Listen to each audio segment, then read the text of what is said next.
Welcome to Women's Brew, where women talk about beer. We're sadly nearing the end of the spooky season, but in today's episode, we're going to rummage through our bag of tricks and treats to trial out some wicked beer and leftover Halloween candy pairings. I'm Joanne, and this is Tori. Hello.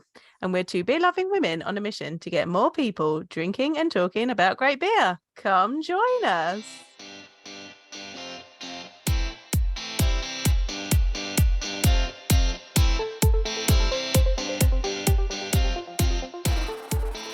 So I think you're particularly excited about this episode. I fucking love Halloween. I like when people are like the countdown to Christmas is on, and it's like, oh, it's 40 sleeps till Christmas or whatever. I'm like, just fuck off. Like, it is Halloween season first. It's been a day. Already. It's been a day. We've already had a bunch of tricks just trying to get onto this Zoom, right? I'm ready for the friggin' treats. It's been a day, and then it was a mission to get on the Zoom link. So I'm ready. And also, as you were reading that, I feel like I missed the opportunity to throw in spoopy instead of spooky. I mean, I reread it twice just to make sure you had. Make sure I had to put spooky. Yeah, that's what I was expecting, and I was like, no, that definitely says spooky. I bought a wreath for my door. It's not a wreath. It's not a wreath. It's just like a wooden thing that has like a few things like hot glued to it, and it says spooky across it. Yeah, and I was like, oh, it's a missed opportunity for it to not say spoopy, but yeah. I like it anyways, and I'm gonna say spoopy every time I see it. So there you go. But yeah, I am particularly excited about this. Yeah, I don't know. I feel like we normally try to do our pumpkin episode. My pumpkin's behind me. We tried to normally do our pumpkin episode around the release time of Halloween, but I feel like every year they're not like, there's so few and far between, and there's still few and far between, but there's more that are coming out now, but also and more regular ones that we can expect that are coming out now. We'll cover that all separately, but what I've experienced, or my view on it, is they start to get released like later and later every year. So getting all the pumpkin beers and then like assembling them in time for Halloween just is not practical, because it feels like they normally get released like, some of them don't even get announced till like the week of Halloween, or they don't actually ship out until the week of Halloween, or even afterwards. 2 of your pumpkin beers arrived at my house today. One of your pumpkin beers arrived at my house, and it's in the box that's hidden under my. I think I've got 3 for you now. I've got a few for you. I've got a few for you, and we're going to cover it all in a separate episode. But you know what? Like, I feel like in the UK, like in the US, like pumpkin spice season is like so associated to Halloween, so that's why we tend to kind of do it as like, and pumpkins obviously, like it's Halloween, but it's that in the US it is a lot, you know, just autumn in general, and over here it just feels like it verges towards the end of autumn now. Like, it gets later and later in October when things get released. So we thought instead we'd do something else for Halloween. And I think inspired by, you did this last year, and also inspired by like the Pints and Panels beer and candy pairing, we thought we'd do a pairing of beers with leftover Halloween candy, quote unquote leftover, because this not. I mean, we're ready, but I am gonna have to say sweets. I can't say candy. I'm gonna say candy. That's you fine. Can say candy. I'm gonna have to say sweets. Sweets feels weird. Like, I don't know. Sorry, it feels weird for me to say. I can't say candy because candy feels weird. Got my candy bowl. Right, so which ones? Tell me which ones you've got, and we'll see if we've got the same. Because I think we did get the same. We did get the same, except for what I think we tried to pair. So what Joe and I went back and forth, kind of going like, which candy should we do? We wanted to just do like top 5 or 6, right? We didn't want to have too many beers. I've got a lot. I feel we've kind of lent towards the American faves. No. So what I would say is, yes, we lent towards American faves because it's Halloween candy. Yeah. However, I made sure to pick things that were available in both countries. Yes. And 2 out of our 6 were available in literally Halloween packs being sold like in the stores. So I don't think, and some of them also, I think there's only really, I would argue, one of, I think, our joint ones that is maybe a harder sell, because you either love it or you hate it, is what I've experienced. And the other is just one that like again, people are either not fussed by it or not offended by it, but they're just not fussed by it. But it's just like, you're either this type of person or you're a different type of person. And so to reveal what we've got, we did like a fruit offering for people that don't like chocolates. I've kind of got a mishmash. I got Starbursts. I got Starbursts. I got Skittles. I didn't get Skittles. And I've got a whole mixed pack of I've got Haribo Star Mix. What I really wanted, dear listeners, is some cherries. I wanted jelly cherries, and I couldn't find any. I don't know where the jelly cherries have suddenly gone. I could do Star Mix. Have you got Star Mix? Yeah, I've got Star Mix one. Let's try those. And I've got these sugary ones as well. Oh, like Tangfastics. They might be interesting. Yeah, Tangfastics. That's a Oh, I get the name there. That's get it. Okay, have you not had Tangfastics before? Just not like a massive Haribo person, because I just find like I'm not a massive gummy person. Like I like sour. I like sour ones on the odd occasion, but then I'm like really picky with my colors. Like I'm like gummy worms. I'm like the blue and the red. Those are like top tier. Those are the ones that I'm like, hell yeah, I'll go with those. But then when you get to like orange and greens, I'm like, meh. And I don't know, it just makes me orange and green are always orange, green, and yellow are always bottom tier. Always. Yeah, definitely. Like agree. green. We can agree on that. I quite like green. I don't mind green actually. So yellow and orange always bottom tier. Green middle. It depends. Green depends on the flavor. If it's apple, I'm into it. If it's like lime or something like that, I'm like, no. Give me your lime ones. I'll have your lime ones. That's cool. Red and purple always top tier. Always. I think like anything that's like pink, red, or purple, especially blue. If there's blue, I'm like, hell yeah! Like unless it's cotton candy, and then I'm like, bleh, like no. I keep telling you, blue is not a flavor. Blue is a flavor. I will maintain that. We're not having this argument again. That's fine. Blue raspberry. I like. So those were all of our like options for the non-candy people. So the next one is M&Ms. Now these are the ones that I was like, I'm gonna guess. Oh, I've got fancy M&Ms. I've got brownie ones in the fridge, but I've got brownie M&Ms. Now, have you had the brownie M&Ms before? I've not had them before. It's going to be interesting because they're very different to regular M&Ms. Okay. I don't want to bias your opinion, so I'm not going to say anything yet. Okay. I have them in the fridge. I've chosen normal M&Ms. Yeah. And this is what I was referring to when I said that I feel like in the UK, you're kind of either an M&M person or a Smarties person. I kind of don't like Smarties that much because I just feel like they're M&Ms, but they're a bit stale. So here's a fun story about me and Smarties. Okay. I don't like Smarties, but it's because my mum trained me not to like Smarties as a child. Oh, interesting. Because like back in the day when I was a kid, the orange ones had like 500 million E numbers in, and they used to make me go a little bit bouncing off the walls. So she trained me, and it was just like, you don't like Smarties. And so I still to this day I'm like, I don't really like Smarties. However, my brother really likes Smarties, and they used to have fights over the orange Smarties. And before they started putting the plastic covers on so that no one had tampered with them, my mum used to take all the orange ones out and then reseal it and give it to my brother.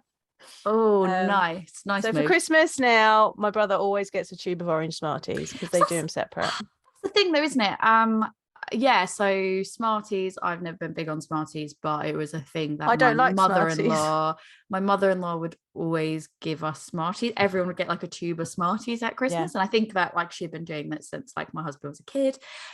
So they just are like, oh yeah, Smarties, and especially now that she's no longer with us, it's like that is it.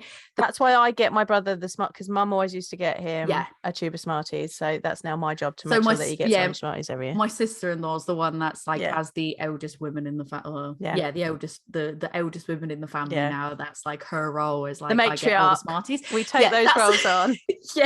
That's what the matriarch was the word I was looking for. She gets them, and then like we're like, like if we don't get them it's a bit weird, but then we promptly like put them in the cupboard and like don't eat them. No, so you got to go for other tubes of sweets, you see. So Richard likes orange Smarties, so he gets orange Smarties. I get a tube of jellies. My dad usually gets Maltesers. I get something chocolatey for my nephew. I'm kind of undecided with Gordon. It's something chocolate because it doesn't matter. He'll just eat chocolate. And he also has to have a box of festive Bakewells. Fair. I think that's so the we thing, go right outside of the box of we the always tube we of sweets always go nowadays. Smarties, even though, like I said, we don't necessarily eat them. I know people are going to be so pissed off, but like I just find them as like stale M&Ms. I just prefer an M&M. And I don't know. I think that's like, it's just the way that the shell to candy and the inside ratio maybe is why it feels like that. I prefer M&Ms. I like the variety of M&Ms. I've just gone bog standard, but it's interesting that like Smarties, like we think of M&Ms year-round candy for us in the US. Listeners are getting some real AMSR. I can never say ASMR. What is it? ASMR. ASMR. Listen to this, because all you can hear is the shaking of your M&Ms right now. So yeah, it's interesting that it's like in the US, it will be like, that's what, you know, M&Ms are like bigger. We don't really, Smarties for us in the US is something completely different. It's like little sugar tarts. Oh yeah, like more like that's a conversation if you know that that's something completely different. But it's interesting because like that we don't consider just M&Ms as like Christmas candies. Like right. For Christmas, my mum used to give me chocolate oranges, and I fucking hate chocolate oranges. Yeah, chocolate orange is definitely a Christmas one. But like Smarties, I know people have Smarties year round, but I always associate them with like a Christmas thing because that's when we have them. Right, I see. Yeah, no, I wouldn't say they're a Christmas sweet, apart from that you get the tubes of orange ones. Fair. Okay. So yeah, that's anyway. That one. M&Ms. M&Ms are on there. Then we've got Kitkats, which again, like you can say we leaned heavy into US sweets, but like who over here, I know loads of people like Kitkats. I mean, we got a pack. We got these Kitkat. We get Kitkats. Well, we used to get Kitkats in the office all the time, and I mean, when I say that, it's not that we don't eat them here. I just don't think I would necessarily give Kit Kats out at Halloween. Pause that because there are questions for later on. Okay. This. But yeah, that is that Kit Kat was another one. Like I said, I wanted to make ones. I wanted to not that this wasn't just me, but when we were listing them off and we were discussing, it was ones that we thought that you could get in both countries because it would almost Halloween is bigger in the US, and it almost wouldn't be fair for us to say to US listeners who probably care more about Halloween, like, yeah, here's your Cadbury. You're like Percy Pigs. I like pairing Percy Pigs that you cannot get, like all of those things. It kind of felt a bit unbalanced and unfair.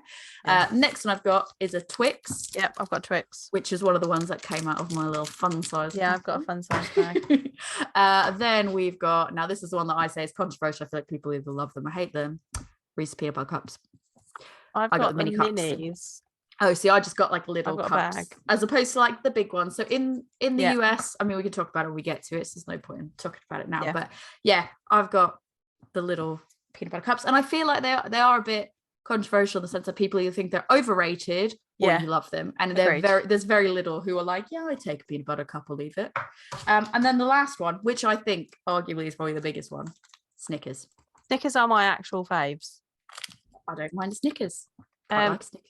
I've also got a Milky Way, but I think we need to talk about that because Milky Ways are different in the different countries. I could procure a Milky Way from behind me as well. I didn't pair anything with it, but we can talk about it and I'll just eat it. We can try it. We'll just try it with different things and see what. We'll do a recap at the end where we'll just experiment with everything.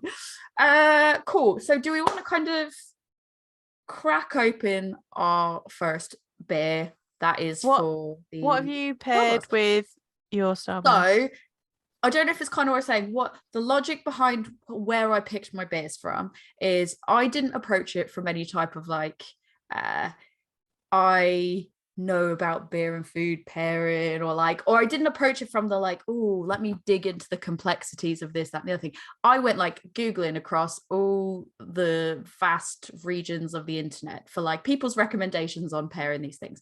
And I was like, oh, what is some of the most interesting ones that I was recommended? For the most part, I tended to pick things that I thought like, that's not something I would have paired with it, or it's not something I've tried before as a pairing. That would be interesting. It's not something that like I had seen that you had necessarily done or had necessarily done. I was like, which ones are the ones that I can pull from my stock?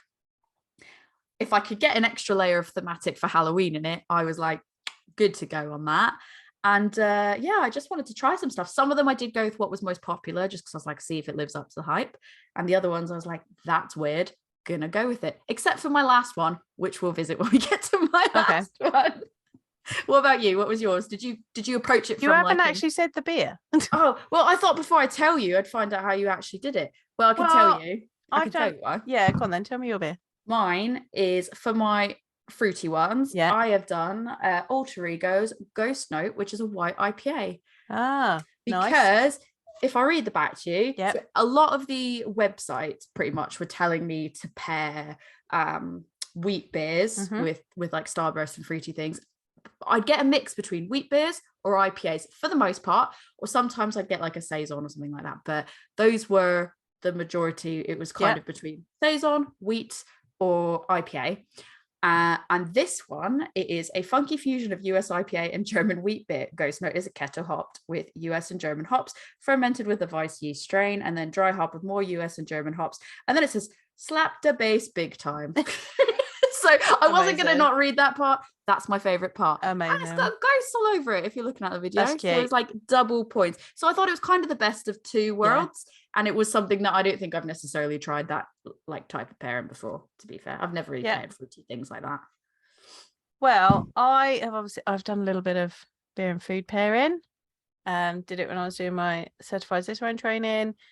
Paired beer with sweets this time last year. I'll link to my video and my blog post about that if you want to go and see what I did before.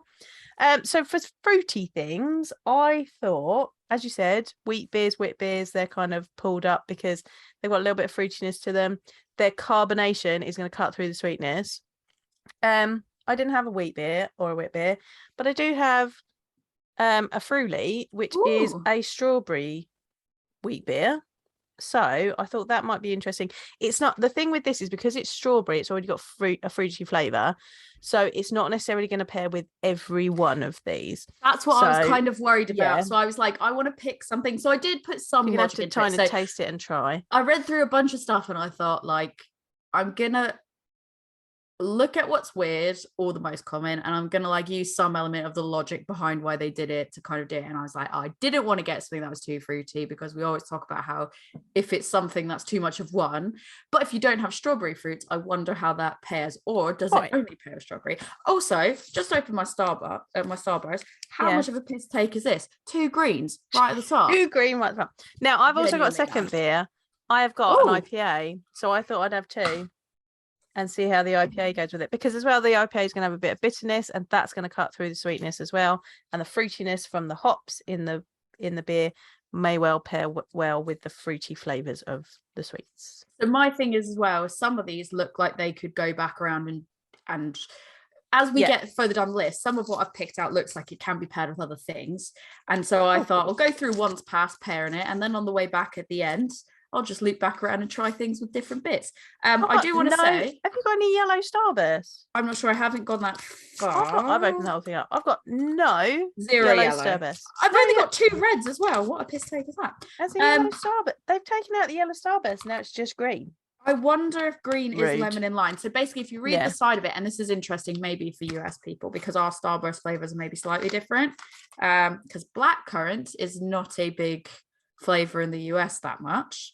But you've got your black currants, you've got what I'm gonna guess is lemon and lime now it's lemon and lime in one, you got strawberry, and you got orange. Now out of this pack, I feel like this is not great value for money here. That's all you get in a tube, and most of them are green. If you watch the video, most of them are green, and there's only 2 of all the other ones. Why are you giving me fucking 2 times the amount of green? You've got to give your green to me. Mine's actually quite nicely balanced. I've also opened up my Starburst because I'm going to try both at the same time. Right, let's pour some beer. Pour in the beer. All right, let's do this.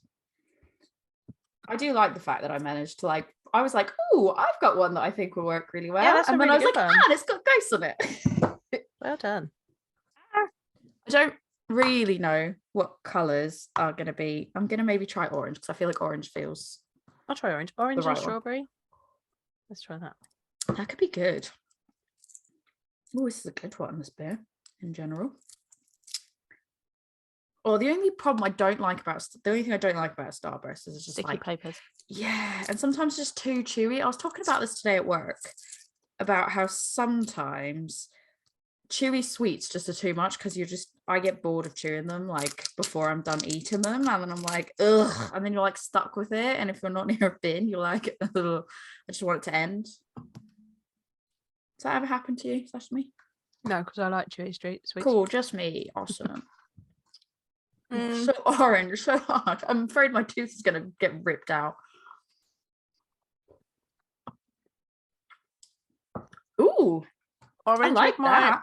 Orange with my Fruity doesn't work. I feel like I've got to cover my mouth for the video. Orange with my IPA, not bad, because obviously you want a bit of that orange flavour anyway. Okay, wait, I'm going to try green. But I'm bored of chewing this now.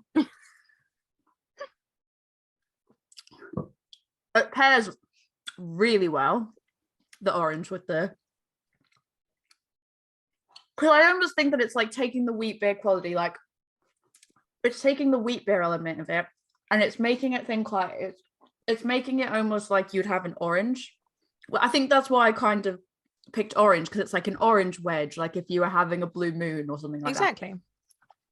Lime, lemon and lime. Good. With the Fruity. That's yum.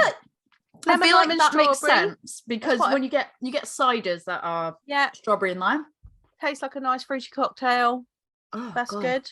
So never. All right, what about blackcurrant? I'd love to help you here, but I fucking can't.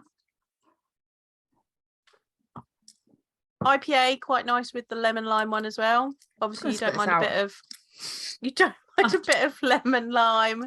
I hate it. In your IPA. I've got like a million lemon limes to burn. Let me just bite a bit of it this time. Tori doesn't like Starburst. I don't hate Starburst. Oh, I hate the taste of green though. It's awful. I really like those. Oh, it's offensive to me. It also works, but I'm not happy about it. Blackcurrant with the strawberry. Works quite nicely. I think it goes less. Blackcurrant with the IPA works quite well. Ooh. I think the lemon lime does not work as well as the orange with mine. This is like, I didn't think about this at the time, but I think these chewy ones are probably like the shittest ASMR to listen to. Yeah. Because it's just me finagling around with paper and then going, I hate this. I hate it out. What an excellent start to the podcast. Tori going on about how much she hates it. I don't hate it. It's just so difficult. It's really a mission to eat these, isn't it? Star Mix, rings, top tier. Then hearts, then gold bears, eggs, and cola bottles. I've got something to report. Oh, okay. This blackcurrant. Yeah. I don't know if it's that on its own or if it's when it mixed with this beer. It's giving me coconut. Oh, that's interesting. I'm like, it is really reflecting back coconut, and it's really bringing out the bitterness of the white IPA. Oh, it's stuck in my tooth now. Awful. But I had to report back the coconutness. Yeah, that's really interesting. Very, very weird, and I don't really know how else to explain it other than that. I'll tell you what I want to do. I want to try a heart because it's got that little bit of marshmallowy. Okay. I'm going to try that with my strawberry. Mine doesn't have any of that. I don't have any of that in my mix. It's all just sad. You got to get the Star Mix. But again, it is Star Mix. I opened it. It's a bunch of greens. Oh, you have not. I've been done dirty. I've been done dirty. You have.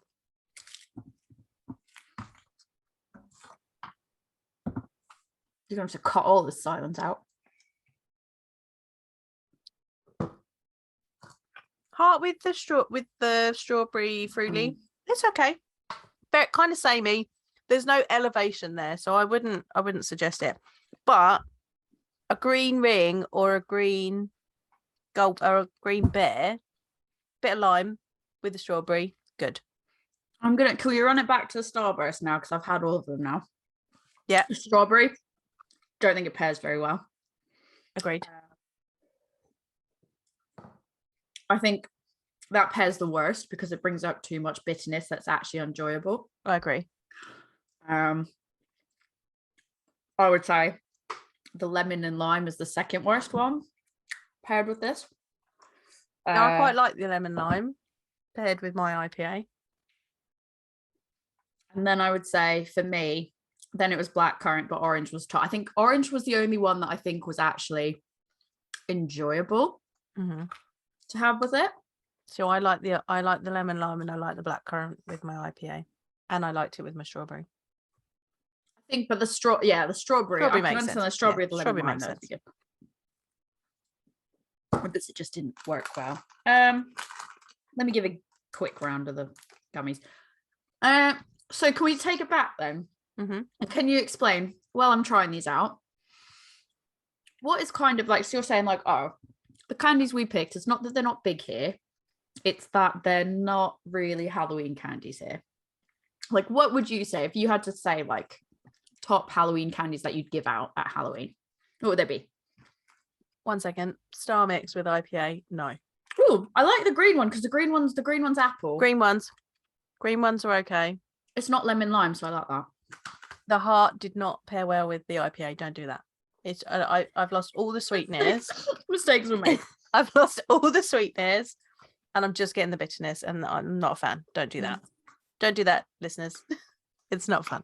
I think I feel the same in the sense that I'm not sure that the gummy bear's adding much to mine.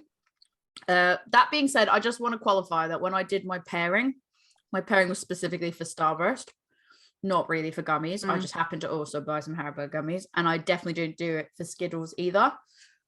But I think I read the Starburst and the Skittles both were kind of similar. The gummies, I did not actually take that into account. So I'm kind of not expecting it to come out any particular way. I think you need something with higher carbonation because the gummies are very sweet and you need something to cut through that. So you need something with high bitterness or high carbonation to help cut through that. Mine feels fairly carved and bitter, and I just feel like it's not pairing well. No. I think it's just taking away what I like about the gummies. Yeah. It's taking away what I like about the gummies, and the gummies are taking away what I like about the beer. If that makes sense. Yeah. And you know what? That's fine. That's how you learn about beer and food pairings. Like, this is the best way. Pull out some beers, grab some snacks, try them together and be like, I'd like that. I don't like that. And then all you got to do, learn your tastes. All you got to do is you've got to go, hang on, it's Halloween. I've got all these candies left. Yeah. People didn't come to my door. I'm sad. Or I'm Tory. I hid. I didn't give them anything. I've got all this candy now. You're Gordon, because Gordon won't do it either. I will say, actually, so the one I just had, it was a ring like this, but it was orange and yellow. Yeah. I want to say maybe a bit of pineapple in there, maybe, or orange or something. And again, that one actually is paired quite well. The green apple, I don't think did. This one, because it's a little bit pineapple and it's a little bit orange, I feel like that's mixing a lot better with this.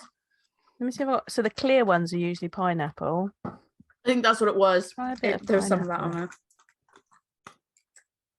I still wouldn't say it's perfect. Like the initial sip, still a little bit too bitter. But towards the back end, it was the sweetness of the gummy and the fruitiness of the gummy worked really well. Doesn't work with my IPA. Don't do it. What are these? Is this one the one you were saying is pineapple, potentially? Yeah. I want to try what's purple. Oh, I don't know. Blackcurrant. It's always blackcurrant, isn't it? I wonder if it's going to be coconut. Oh, no, that's not good at all.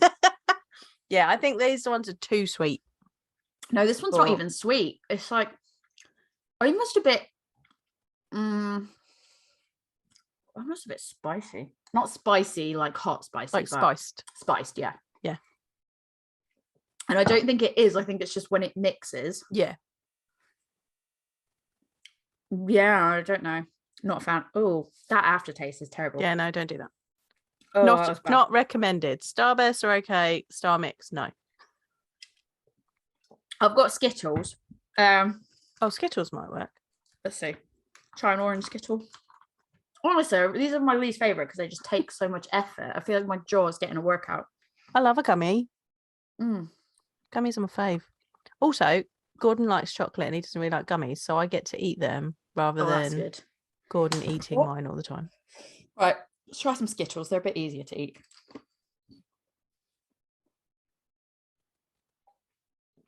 I think again, as predicted, orange is good. Orange works well. Yeah. I don't think I even need to try the rest of these. I think I've just concluded. Yeah. Orange is good. I'll try them later. I'll try the other ones later, but I think orange is king with this one for sure. But yeah, the ones that you were on about that you're saying over in this country is more Halloween candy. Like what do you feel is like synonymous for? So I feel like Halloween. Things that I always get to give out at Halloween, probably like fun-sized ones. And you don't really get fun-sized Kitkats. It's always Twix, Snickers, Milky Way. You do in the US. Yeah, not in our bags over here. We don't get fun-sized Kit Kat. Because I did look to see if there was anything that would have a fun-sized Kit Kat. It's not, but I think in the US you can get like individual fun size. Yeah. Whereas like over here you can get some bags that are individual fun size, but a lot of times you have to get like a mixed fun size bag. And then it's always separated. Like obviously it's separated by like the brands. So sometimes you're like, but the one I really like's in there, but then it's filled with a bunch of other shit that you're like, I don't like the rest of those. But either I'd get a bag of fun size, or I'll get a bag of like mini bags of Haribo, or I might get like a box of Celebrations or a box of Heroes and chuck them in the bowl. That's what I'd give out for Halloween candy. Which again, I feel like is funny because I always associate those tubs with Christmas of like Heroes or anything else with them. Well, everything comes out so early now that you can buy a tub of that and have it for Halloween. Honestly, and then buy another tub for Christmas. These peanut butter cups came in like a pack of like Christmas ones, and I was like, "What are you actually doing? Like, what is happening right now?" Which is funny. So, I will say, I was doing some like look on like the most popular candy and everything else. And one thing that came up was I don't know, this website called Park Dean Resorts. Literally know nothing about it. I have not fact checked this website in my usual form. I haven't fact checked it. So. But they've done their independent research. I don't know who they are, so take that as you will. And they've got like favorite Halloween sweets across the UK, and it's funny because it's so weird to me to look at something. So you've got Snickers, and there's like 29 places where Snickers is. So it says Belfast, Bradford, Brighton, Canterbury is where Snickers is. They talk to me because I love Snickers. Carlisle, Chelmsford, Chester, Coventry, Derby, Derry, Durham, Edinburgh, Glasgow, Hull, Lancaster, Leeds, Lichfield, Manchester, Newry, Nottingham, Sheffield, Southampton, St Albans, Stoke-on-Trent, and Wakefield were all Snickers. Then there's, I don't know what this is. It's so small. It is so tiny. I can't even read what it is. So I'm trying to zoom in. Oh, is that Ferrero Rocher? That's an interesting one. You don't give out Ferrero Rocher for No, you don't give out Ferrero Rocher. Those are for the ambassador does not spoil us on Halloween. Actual like posh is that you're like, please, darling, take a Ferrero Rocher. No, the places where can I tell you the places where Ferrero Rocher at the top? Please. It's such a mixed bag. Birmingham, Bristol, Cardiff, Dundee, London, Leicester, Newcastle, Newport, Oxford, Peterborough, Portsmouth, Sunderland, and Wolverhampton. Interesting. Such a mixed bag of places. And then you've got roses, which are for US listeners. It's like they're like you get the that I 100% associate them like 100% with Christmas. And it's like tubs, and they're all different colors. The different colors are different flavors. You've got like strawberries, and you've got praline, and it's all chocolates, but in some form. And I think they tend to be Cadbury's, the more posher one. Yeah, but everyone thinks they're the more posher ones for sure. Like in terms of when you go Heroes versus Roses versus Quality Street, which one I've always been told Roses are the most posh ones because they're the most expensive ones. Yeah, I suppose so. When you compare it to like Celebrations and Heroes and Quality Street. Yeah, I guess so. But I don't know. That's just what I'm told. But that's Hereford, Inverness, Ripon. I don't know if I've just pronounced that right. Ripon? Yeah. Ripon. And Worcester. Those are the favourites. Then you've got... that's the only places. Yeah, the only places. You've got Buttons, which are just literally milk chocolate buttons. Circles. Yeah, chocolate drops. It's like if you're in the US, snow caps, but without the thing to make it jazzy. It's just literally a disc of chocolate. Because over here they're called Jazzies. Really? Oh yeah, they are, aren't they? Yeah. I 100% didn't know that. What a really great name, because somebody sat there and went, jazzy. Let's do buttons, but like jazz it up a bit, make them a little bit more jazzy, and then they're like, that's a fucking great name. Yeah. So we got buttons, which is Bangor and Swansea. Then you've got dairy milks, which are apparently favourite in Cambridge, Chichester, Ely, Exeter, Liverpool, Norwich, Plymouth, Preston, Salisbury, Stirling, Truro, Winchester and York. Toblerone is a favourite in Bath. Only in Bath? Only in Bath, apparently. Terry's chocolate orange is a favourite in Gloucester and only Gloucester. Now, does it specify just as dark chocolate or milk chocolate? Too small, can't read it, just as Terry's chocolate orange. And then Maltesers is the favourite in Aberdeen. So I literally don't know. Like, I've just literally pulled up this map. That's a really random selection of chocolates. They've also showed like a map of the world, and like it's his favourite Halloween sweets across the world. And like Ferrero Rocher is like Canada. Canada's Ferrero Rocher world. Right. Listeners, if you're in Canada, are you giving out Ferrero Rocher at Halloween? I don't know. Like, how posh are you?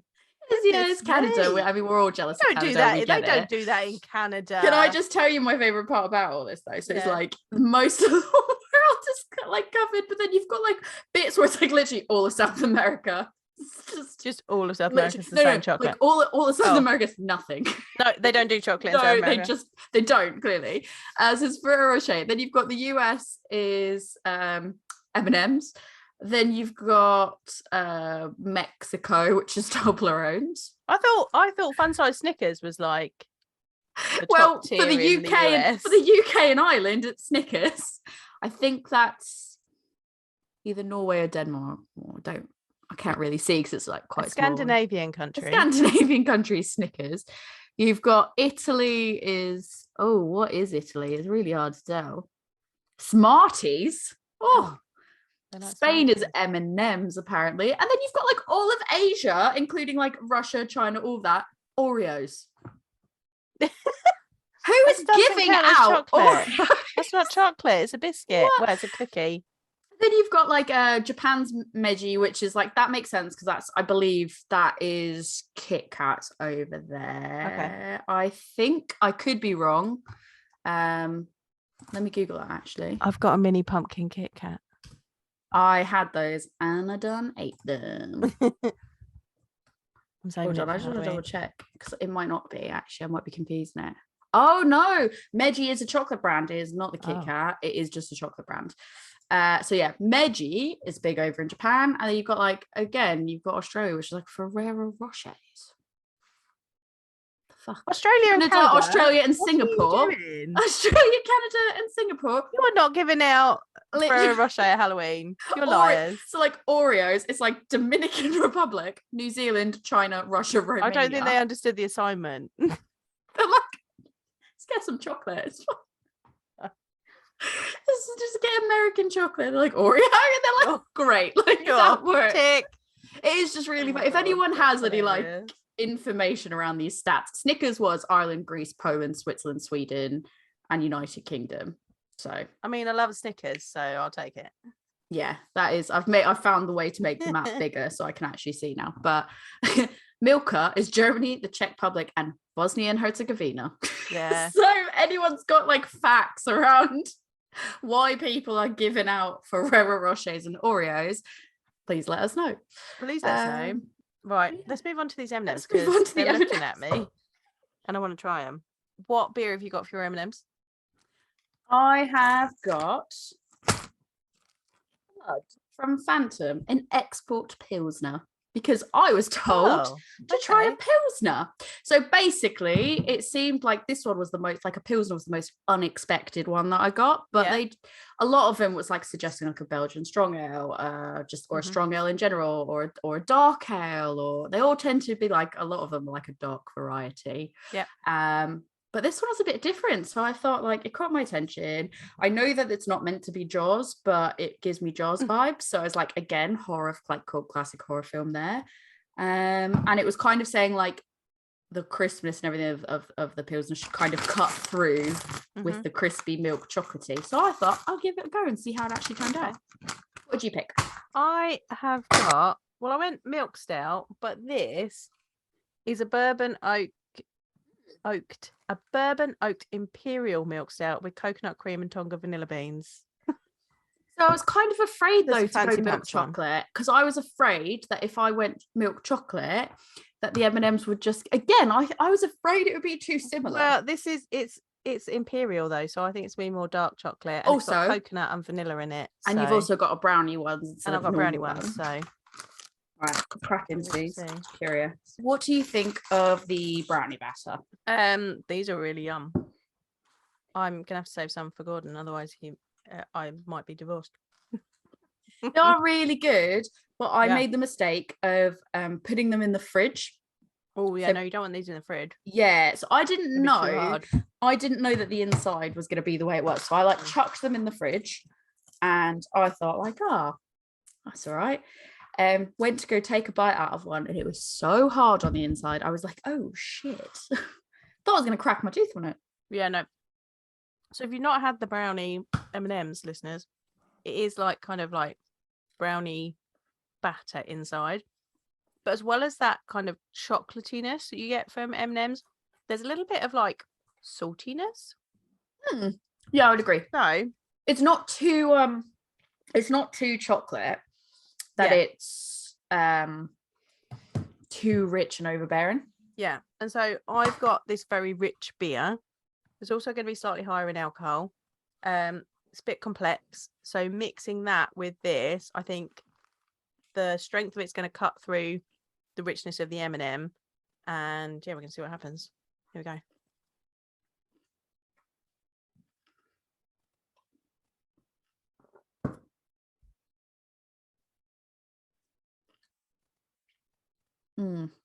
I don't know how to feel about mine. Look, I don't hate it, but I'm also confused. So my beer, I tried it before I ate the M&Ms, and it was a bit too rich, and it was a bit savoury, like a bit soy saucy. But once I've had the M&M, that kind of knocks the sweetness from the M&M, kind of knocks that savoury back, and I'm getting more of the vanilla and the coconut in the beer. This is an excellent pairing. Imperial milk stout with your M&Ms, people. That's a big tick. We have to specify with your brownie M&Ms. Well, they are brownie M&Ms, yeah. So they are brownie. I was going to say, I'm sure that all of them. M&Ms. I'm sure all of them probably would, but I would specify that yours are brownie M&Ms, and there might be some, like something like really unique as well about like the brownie on the inside with it as well. I'm sure the other one would land good, but would it land as good? How's the Pilsner? Yeah, I like the Pilsner on its own. It's very Pilsnery. I think the chocolate almost brings out a little bit. It's a bit of a weird one because I wouldn't say that it's like not working, but the immediate combination is still a bit bitter for me. But it's like immediately a little bit too bitter. Yeah. But like towards the back end and the aftertaste, it works quite like it's a nice taste in my mouth. I wonder if it'd be better with a Helles. Could be. The chocolate is the sweetness of the chocolate and the crispy shell is going to be taken away the sweetness of the malt. So that's leaving you with that bitterness from the Pilsner. Whereas a Helles is slightly less bitter. So you'd still get that kind of nice crispness cutting through your chocolate, but with slightly less bitterness. Yeah. Because I think it is like the immediate is very sharp in terms of bitterness. But then I like the taste of the Pilsner on its own. Obviously, I like the taste of the M&Ms on its own. And towards the back end of it, it's not too bad, but I just think the initial immediate is just a bit too bitter for my liking. Like it's not something that I could just sit there and. I do think though I wonder if you also, because I don't know about you, but I really like to do sweet and salty popcorn with M&Ms as well. Like I like, or something chocolate. Like I like having chocolate and sweet and salty popcorns. Like when I'm at the cinema, like crispy M&Ms or normal M&Ms, and then you got your sweet and salty popcorn, and then you'll drink whatever. And I just find the chocolate with the sweet and salty popcorn works so well. And I almost wonder if you just had salty popcorn, if that would also work really well with the salty and the sweet, and then the Pilsner. Like if you were watching a film and you were like, cool, gonna have some sweet and salty popcorn, gonna have my M&Ms, gonna have a beer, would that actually pair really well? Because I feel like the bitterness, it just feels like it's almost too bitter. It's like just missing another dimension of taste. Well, that makes sense. But I love M&Ms. So are you saying that we need to do another episode like this, but with movie snacks? Oh yeah. What goes with nachos? What goes with popcorn? Controversial. I don't really have nachos when I go to the movies. No, neither do I. I think that's weird. But you can get. Well, I mean, I wasn't gonna nachos shame. I mean, you can get nachos at the cinema and people get them, and I think it's weird. But you know, you can pair with that. It's always that like fake cheese. Yeah. Rick used to work at a cinema when he was a teenager, and he said like people came in and they'd like want him to put the fake cheese on like the popcorn and stuff. And I was like, ugh, so gross. I like my pairing. I don't dislike it. It was an interesting thing to try, but I do actually think that if I'd gone with the majority and done like a dark ale or a strong ale or something, it probably would have worked a little bit better. But my whole thing was I wanted to try something a bit different. I wanted to try the more interesting combination of the two. So that's what I ended up with. And I'm glad to have tried it so that I just know that maybe it like I said, it's just missing another dimension. Maybe actually if I had like peanut M&Ms. Oh yeah. Like peanut M&Ms maybe would go really well. Like it's like I said, it's just missing something to balance out those tastes. So cool. Do you want to tell us what your next one is? Kitkat. We're gonna do Kitkat, and I have got a dark lager. I like a dark lager with a Kitkat. Any logic behind why you picked that one? Or just you just know it works really well? It's got carbonation, so it's gonna because a Kitkat's pretty sweet because it's got that sweet cream inside it, as well as the wafer, as well as the chocolate. So the carbonation of a lager is going to cut through that sweetness. It's got a little bit of like, because it's got dark malts in it, it will have a little bit of chocolate, roasty coffee that will go well with the chocolate. And it should have a bit of like maltiness that matches the wafer quite well. Nice.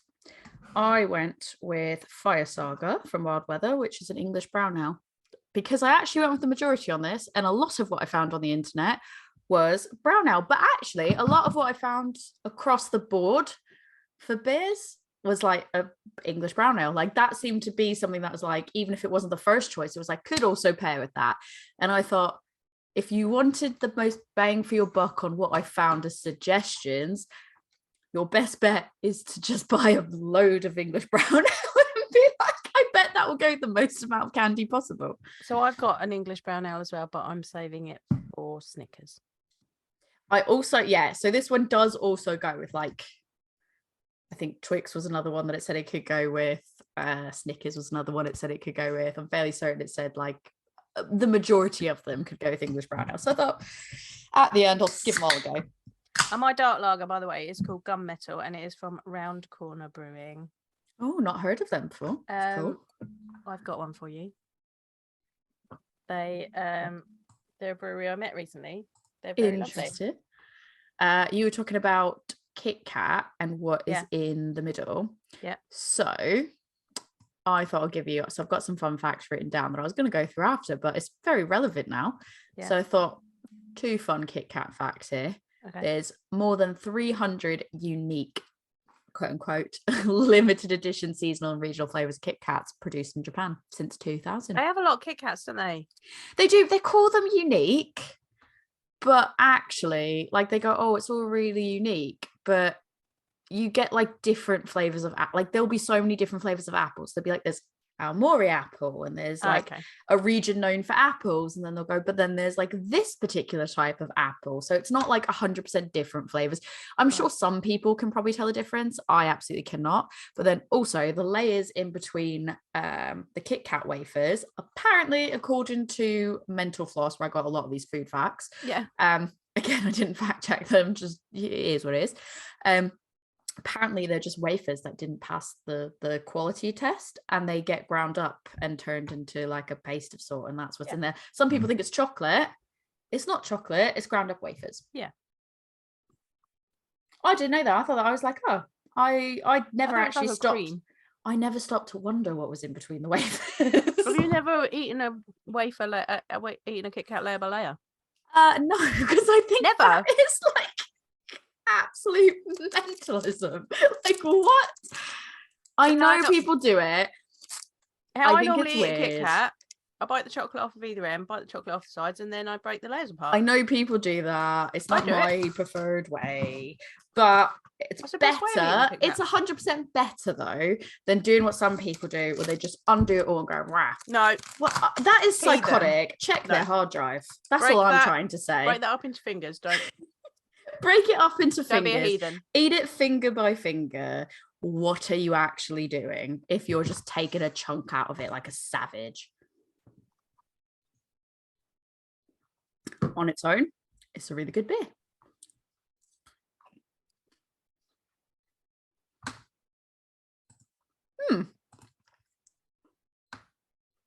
I love Kit Kats though so much. I'm a Kit Kat fan. I like Kit Kat.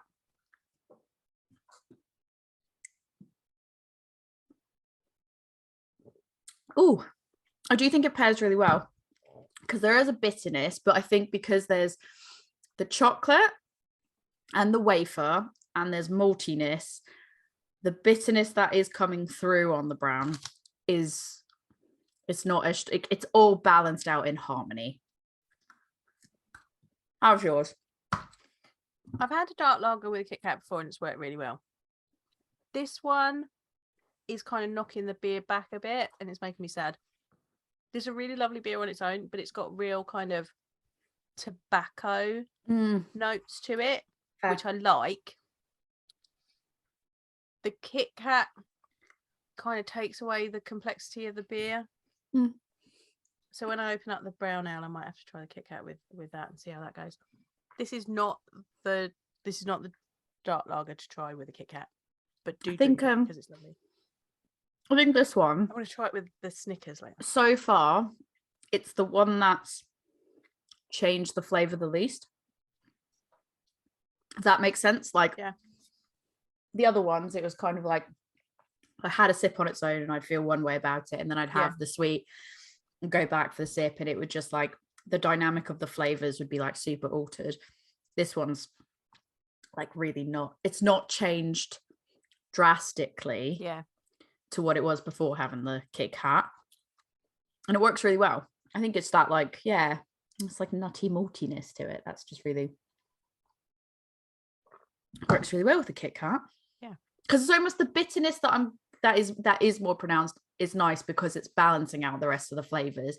So it's more pronounced, but it's working well with all the other flavors, and I've not lost all the other flavors, if that makes sense. Right, before we go into the next one, so I'm just having a sip for a moment. I want to wash this chocolate flavor out of my mouth before I go into the next one. Can you tell me about what the actual proper etiquette is in the UK? I think you told me last year, but this year I really genuinely am determined to allow people to my door this year. I'm going to be like, no anxiety. There's no wrong way to do trick-or-treating. What do you do? Like, someone comes up to you, can we like role play here? Like I come up to your door, I knock on your door, like what happened if I'm a child in this instance, right? I open the door and not just me as a 32. Yeah. I'm at your house. Give me chocolate. I open the door and I offer you the bowl.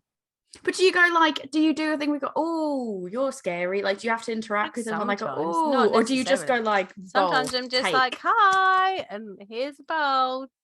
Have some candy, have some sweets. It's not like so I need to make sure I say sweets though, because they'll be like, what's that? I mean, they'll get candy. They watch enough TV. Like that's probably true. Actually, they'll probably get it more than a lot of other people. No, I don't like if it's kids like our neighbours' kids, so I know them. Like I end up having a conversation. But otherwise, do you have to, or do you just kind of like? To. You just kind of go like, "Oh wow."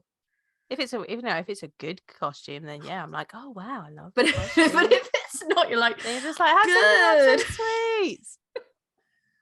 I don't think you need to comment on the. Okay.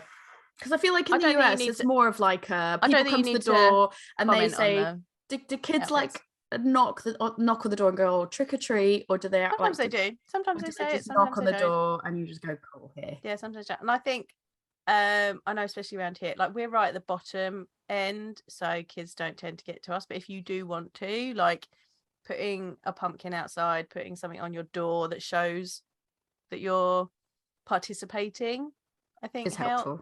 Yeah.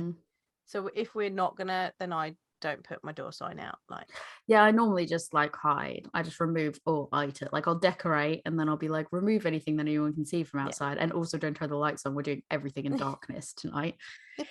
Or I'm just not home for Halloween. I'm just like, let's go somewhere else.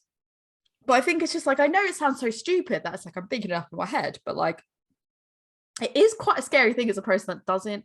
I think it's because I see on Facebook, or not just on Facebook, like comments made and stuff like that about how like, oh, Halloween's such a American holiday, and oh, we shouldn't teach our kids to beg and all that. And I was like, oh, it's not. Oh, there's always someone who's got. It's just a bit of fun, and I think because of that, I've just always been like really self-conscious about like how things are done here. And I think the UK has gotten more and more Halloween friendly, but it also didn't help that I started in Reading, which was like not a place for a lot, like central Reading, which is not a place where like lots of people going trick-or-treating. And then I moved here, and then it's like there were so many years already that I hadn't participated that I was like, oh, now the anxiety is mounting, and it's like I don't know what to expect. So I think like if you don't want to take part, you don't have to either. Yeah, but I want to. Right, then I just want get a bowl of good sweets, put something on that, like put a light. I usually have like a little light up pumpkin on a sign. Oh, I'll have a legitimate put your wreath out. Yeah, put those out so people can see them, and then just give people candy. That's all you have to do. Right, I'm gonna give it a go this year. I'm gonna be brave. Cool. I mean, if you want to dress up, go for it. Usually I'm cooking dinner because you think it's kids coming, so it's usually earlier than you'd think. So I'm just saying, I've got a really good costume for this year. It is gonna be so good. So if anyone knows the game Untitled Goose Game, because I can say that because by the time this comes out, if I've posted a photo, it's already happened. Untitled Goose Game, where you play as a goose and you walk around and you terrorize people. Basically, you look like a goose. You got a goose costume. You just well, I'm going budget. I saw this as someone like taking the piss about how for Halloween all you had to do to be a goose was just wear white. It was like wear orange trousers and a white top and have a face mask on, or like an orange face mask. So I was like, I could do that. So I've ordered an orange face mask. I'm gonna have a white hoodie or something, white trousers, orange shoes, because you need to have the orange feet. Yeah, you gotta have orange feet. 100%. And in Untitled Goose Game, you honk at people just to like startle them and upset them. So I've ordered a squeaky horn. Yeah. And it's like a big like press Y to honk. So I'm gonna do a Y on the tip of the horn. And then I'm just gonna walk around the place that I'm going and just take people's things. That's all the goose does in the game. It's just like harass people. It like chases people around. It steals their things when they're not looking. It honks at them. That's what I'm going to do. There's a beer called Press Y to Honk. There is. It was a Batilia's beer, and he's named it after Untitled Goose Game. And I got the beer, and it was a really good beer. Yeah.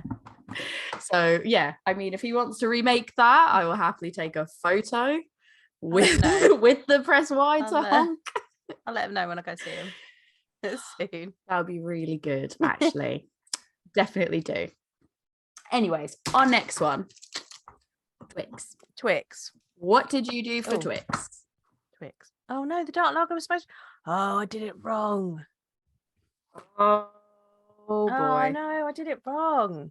My English port. This is why it didn't work. My English porter was supposed to be with my Kitkat, and my dark lager was supposed to be with the Twix. It's fine. Right. So I got I've got a porter. It's from Track. And I'm gonna try that. And then you'll go back to with the my other Kit one. Kat and my Twix. I'm gonna try it with both. We're gonna do both. My Kit Kat's open. Gonna try the Twix with both, and we're gonna see how we go. I have picked out Spookton's Gloom. Nice.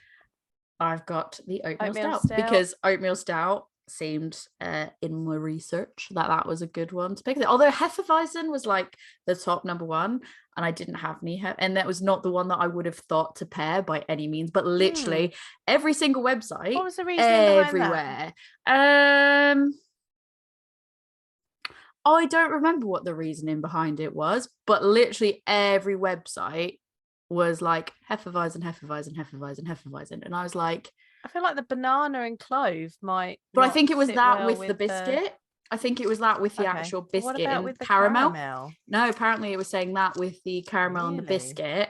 Not so much the chocolate, but it was the caramel and biscuit focus. But literally, if you Google Twix pairings, so many things are Hefeweizen. So I really, really, really wanted to try it. Funnily enough, what arrived today in a box that's covered, I did have a Hefeweizen, but I decided to go with the other pairing of the oatmeal stout, especially because it's Halloween. Gloom feels like it fits, and I thought I'll give it a go. I'm a bit scared to open it though because it is a little bit coming up. I think it just like in delivery. Yeah.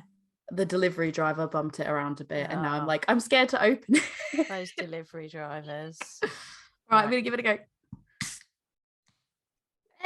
Hey, it's good.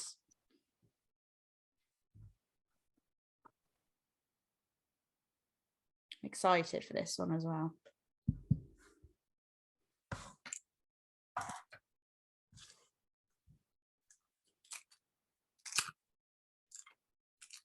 I do like a Twix a lot. I like a Twix. I'm a Twix fan.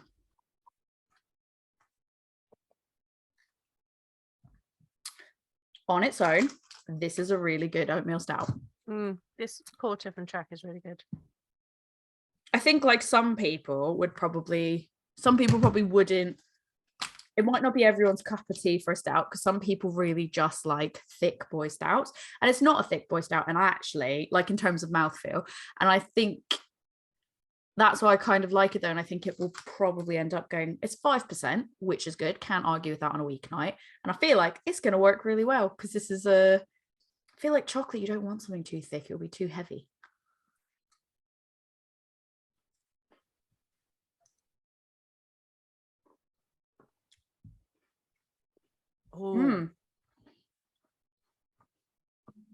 This porter has got like proper coffee vibes going to it. But with the Twix, yes, please.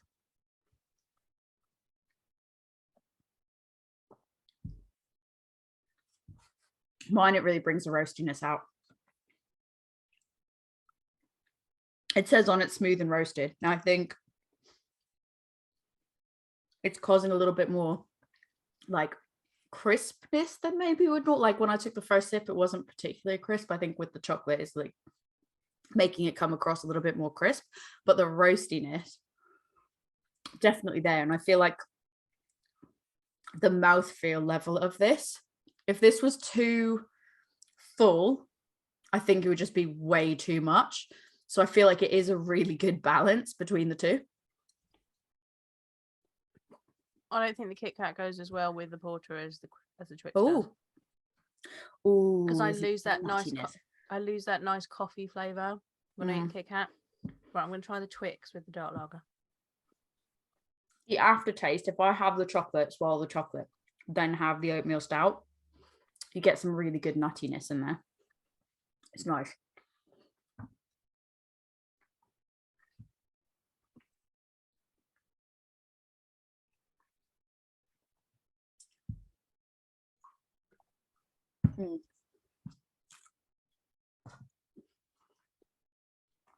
So the Twix brings out in the dark lager, brings out almost a bit of dried fruits. Oh, right, okay. Which is interesting. I prefer the Twix and the porter. That's a win.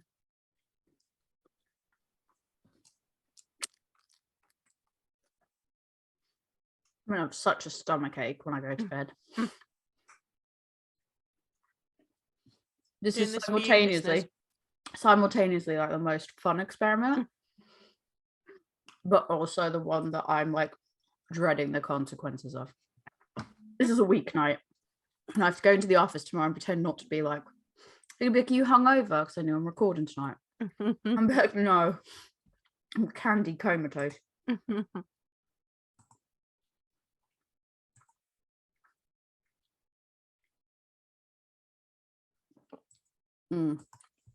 Yeah, it just works really well. I'm looking on the ingredients of this beer. It has coffee added to it, so that it's particularly coffee-y. Ooh. Do you want a few quick fun facts about candy? Yes. All right. Please. I'll hit you with all the fun facts that I pulled out of that mental floss, because I was like scrolling through all these different results, and mental floss just had some like really weird and interesting facts. So do you know what candy corn is? Yeah. It's like the shittest candy of all time. It's like, I feel like everyone knows like it as being the shittest candy. Yeah. So it was invented in the 1800s by some dude named George Renninger of the Wonderly Candy Company based in Pennsylvania. In 2020, candystore.com surveyed 20,000 customers and determined candy corn was America's least favorite. But that's such a change, because back in 2017, the same website found that it was the top Halloween candy in 6 states. Really? But then they've also said in that article, the amount of candy corn sold versus eaten is still unknown. And I was like, that's very true, because everyone buys it. I thought it was particularly funny because everyone buys it. And I don't think people eat it like they want to like it every year. And they try, and then they're like, nope, still shit. It's like me with Aperol Spritz. Gross. I go, oh, an Aperol Spritz looks nice. And then I try it and I go, nope, still hate it. And I think people do that with candy corn. But the interesting fact of that, now this was the one fact that actually the candy corn one was the one that it was pulled from mental floss, but a different article by them.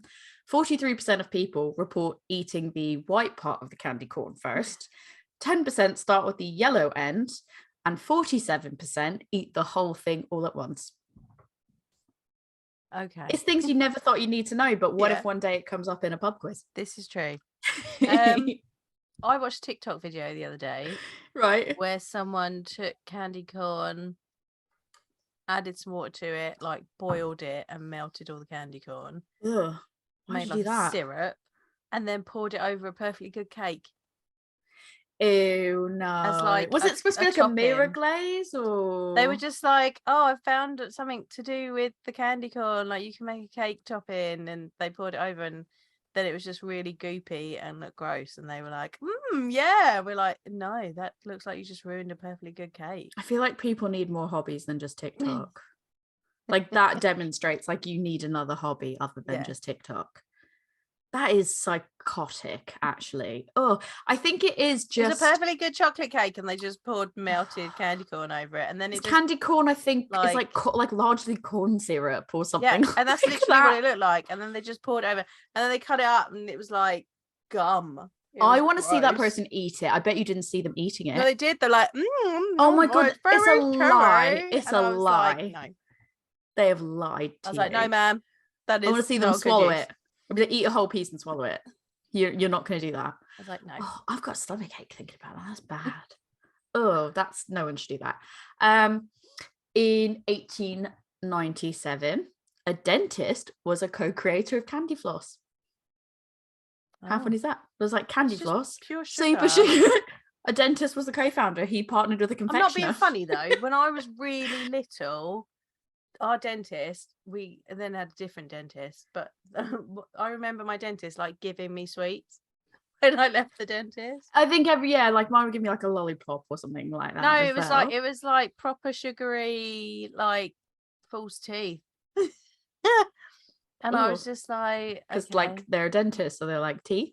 Yeah, so but it was like, but they're like, but go home and floss though. You're right, but it wasn't the nice gummy ones. It was like hard sugary ones, and I was just had a brainwave. What is this? He was like, yeah, have a sweet, and I'm like, even as a small child, I knew that wasn't a good idea. I just had a brainwave. Do you think that candy floss is called candy floss because it was a dentist that co-created it, and they're like, it's like floss. Like if you do this to it, it kind of looks a bit like tooth floss. Like maybe. That's what I didn't think about. Apparently, according to Floss, Milky Way bar is meant to mimic the taste of a malted milkshake. Yeah, I get that. I didn't really realize that was the principle of it. A US Milky Way. A US Milky Way, which can probably. Well, US Milky Way is a Mars. No, we have Milky Ways in the US, and it's not these. Yeah, exactly. So, like a US, so it's closer to a Snickers. A Milky Way in the US is a Mars. Maybe, yeah. I don't remember what a Mars bar is like over here. So it's like. Is it similar to a Snickers? Because they are malty with caramel and chocolate. It's just not got nuts in it. Yes. Yeah. And the Three Musketeer is like a Milky Way, and I fucking love Three Musketeer, and so I'm like, yeah, okay, I'll do the Milky Way. I was very upset when I bought a Milky Way in your country, and I was like, what is this? This is not what Why have you given me a Mars bar? That's not what I bought. I wanted a Milky Way. A Three Musketeer, I don't have the facts in front of me, but a Three Musketeer was called a Three Musketeer because it was something like, it was originally different than what it was, and it was like strawberry, chocolate, something else. Yeah, apparently so. Yeah, no, it was interesting. I don't. This was back in the day. Yeah. I've only ever known it as like a UK Milky Way. But a US Milky Way. Yeah. Which is, like you said, a Mars bar. It's like a Mars bar. It's meant and you haven't got Mars bars, have you? Nope. Not as far as I'm aware. And your Snickers also used to be called marathons until. Yeah, it used to be called marathon. Yeah. And they put it back to being called marathon for a short period of time. Yeah, and Starburst used to be called Opal Fruits. Are they not two different things? No. Interesting. I don't know why they changed them to Starburst. Perfectly fine as Opal Fruits. They were perfectly fine as is. Why change? Not broke, don't fix it. Not Starburst. What are you talking about? And now they're taking the lemon. They've put lemon and lime together as two separate flavors. That was a choice. That was a choice. Yeah, for sure. No one asked for that choice. Nobody asked for that. But yeah, I never really thought about the Milky Way being modelled after that until I read that. I was like, oh, that's interesting. They also said white chocolate is not technically actually chocolate because it doesn't contain cocoa solids. Mm-hmm. I think I knew that, but I'm not a white chocolate fan. I like white chocolate. I don't think that I realized that it wasn't actually chocolate because of that. Like I knew that it wasn't, but I didn't know why. It's just cocoa solids rather than cocoa powder.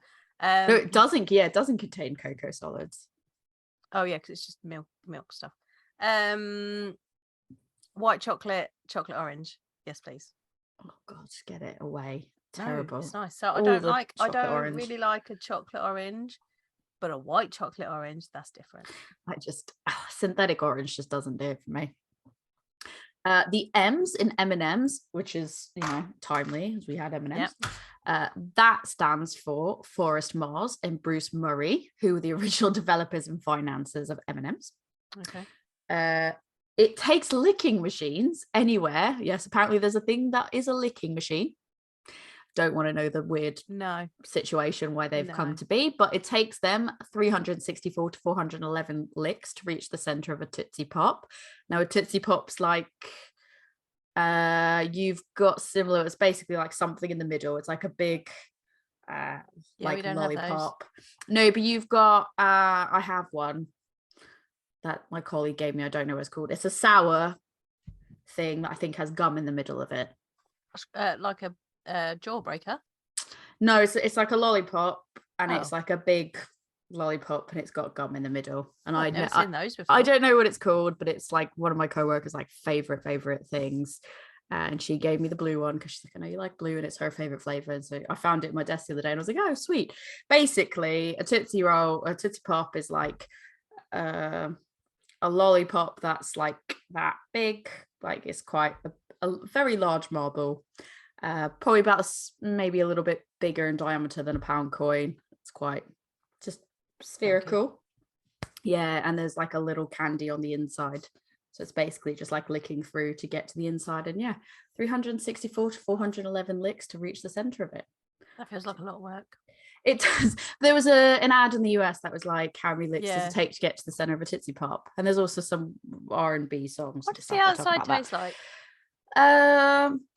Sugar, just like a normal. Just sugar. Just like they're flavored. They are flavors, but they're not really like drastic. It's like cherry and the flavors different. So like a brown, you could have a brown because I was gonna say wrapping that was chocolate. Right? Okay, but it's not actually like a maroon chocolate, one. Is it?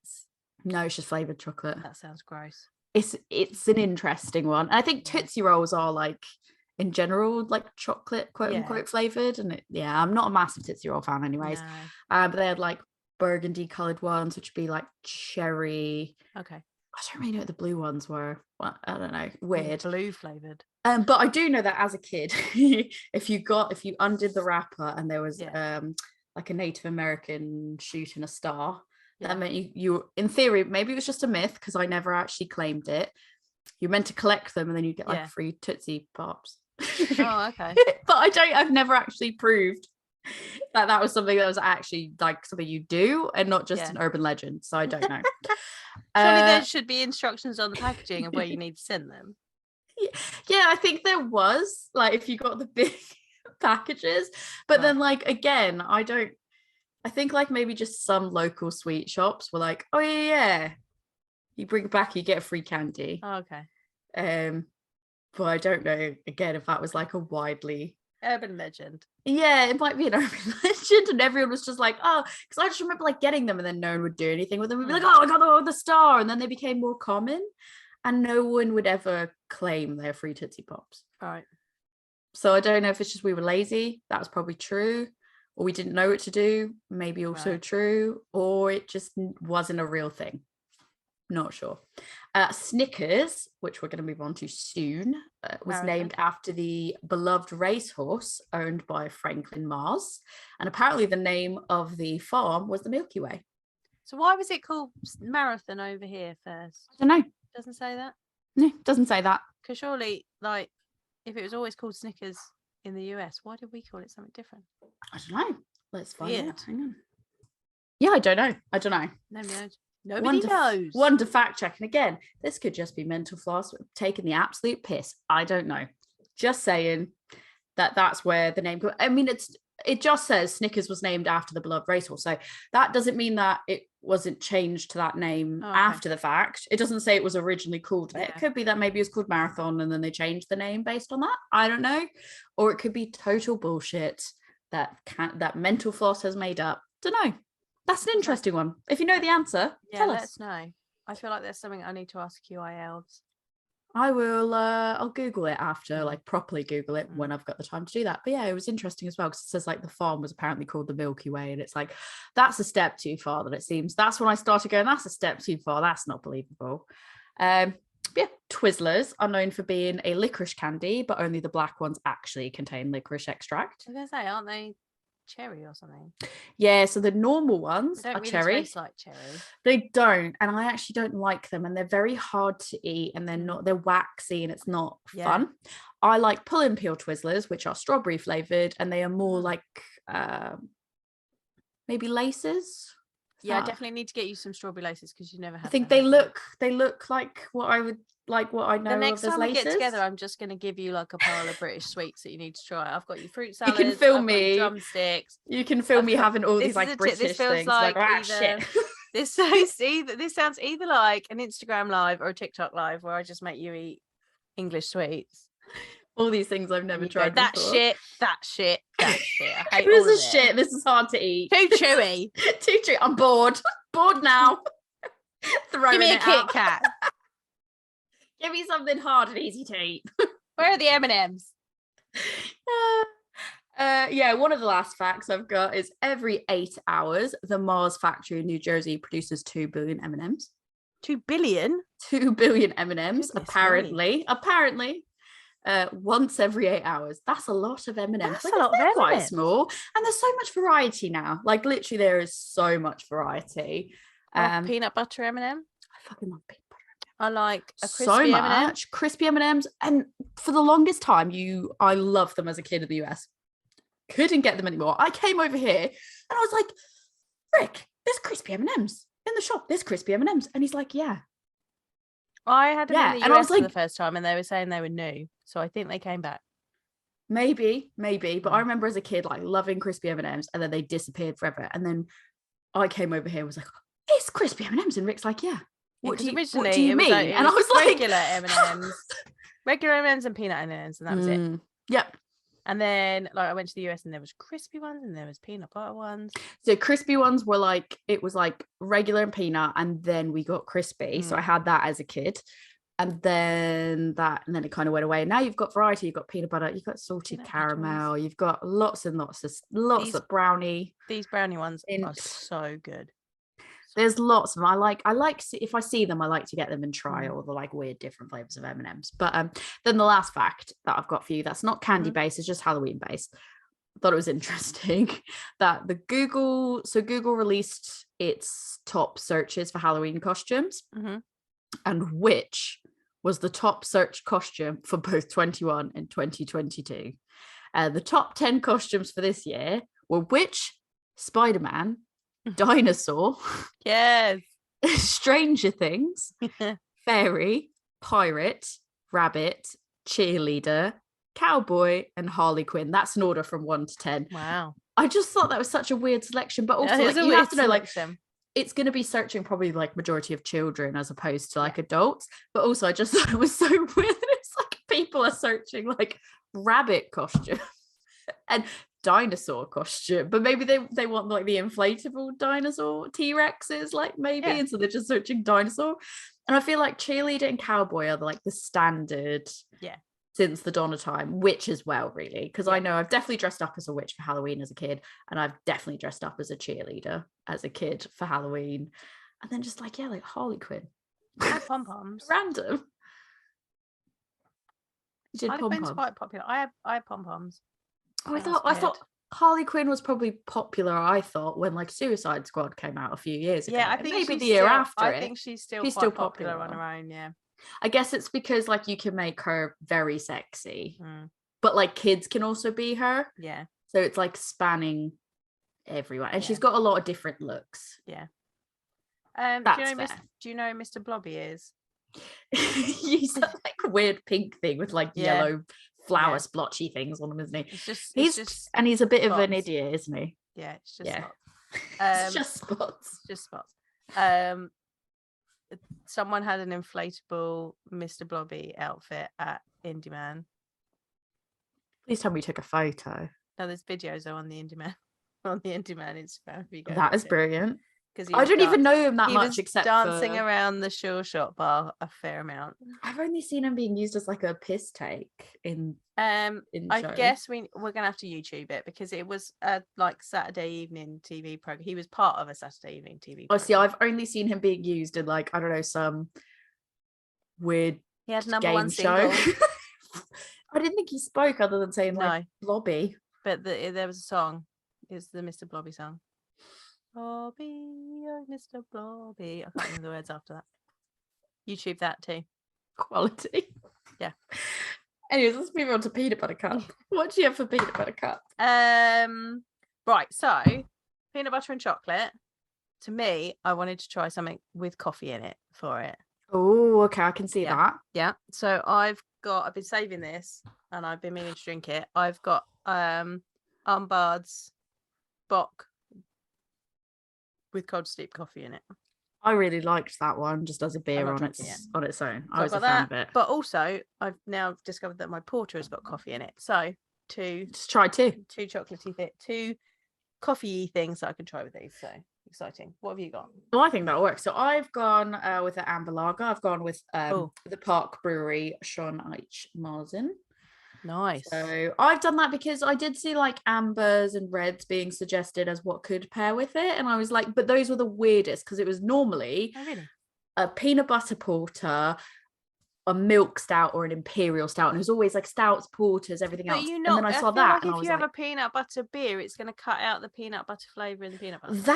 That's exactly why I was like, I'm dubious about this. Yeah. I don't want something too nutty. And then one of the websites was like, well, because it's peanut butter, I'm going to go all out and I'm going to do like a peanut butter and jam situation with it and make peanut butter jelly. And I was like, but I'm not trying to have peanut butter jelly. No. I'm trying to appreciate what is the beauty of a peanut butter cup. Arguably, probably my favorite sweet, because I love peanut butter. You love peanut butter cups.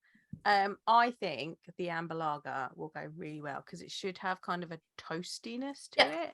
So then it's like peanut butter and chocolate spread on toast. Yes. Yeah. So that's kind of, I was like, the logic behind this one was being recommended, because they were saying also like, the one thing they were saying was like having it being a little bit dry with like hot bitterness will pair really well with the creamy sweetness of the Reese's. Yeah, because it's going to cut through that. Saying that, on the back it does show kind of this scale of like Park's really good at showing in these diamonds like what's what, and it's like a bitter is a 2 out of 5, the sweetness is 3 out of 5, and the dryness is a 1 out of 5. So I don't know, it's not necessarily high in those things that it's telling me the reason why it's picked an amber lager for, but I thought, what's the worst that happens? Give it a go. At least then I know. Give it a try. All right, I've got these teeny tiny kind of bite-sized ones. You have little baby ones, don't you? I've got little baby ones.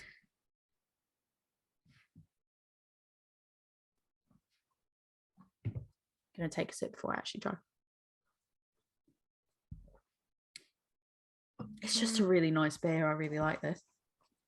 It's not so it says it's a Mars, like it says Mars and amber lager, but it tastes a little bit different. It tastes a little bit sweeter than what I was thinking it would be, like a little bit malty sweetness, a little bit more than what I was expecting. But